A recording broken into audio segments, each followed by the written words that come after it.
In Niagara Falls tonight, a ship that has been wedged in the rapids for more than a century is now on the move for the first time since 1918. The Iron Scow, as it's called, is nearing the edge of the mighty cataract's 200-foot drop after being dislodged by all that wind during the big storm we had last week. And as 7 Eyewitness News reporter Ed Riley shows us tonight, people from all over are rushing to see this new attraction.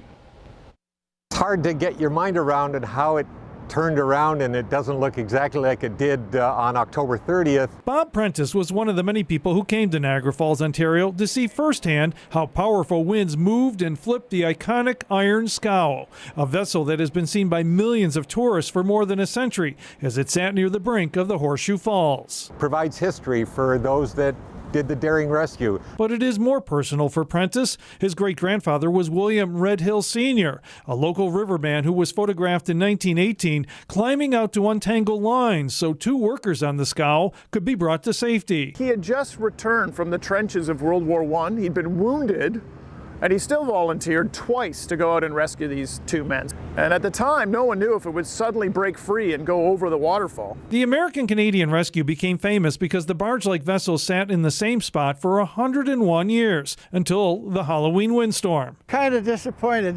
Here I am, I'm at the end of the rope, and here's the old scow. Gordon Wood, 93, is a former tour guide. For him, the scow is an old friend whose story he told often. Coming down here every day, explaining it all to the tourists and getting their wows and their ohs and their e's about it. Niagara Parks officials say people can now see parts that have been underwater for a century. And the big question, will it go over the falls? We don't think it's going to keep moving as one big chunk, and we might continue to see pieces of it disappear over time.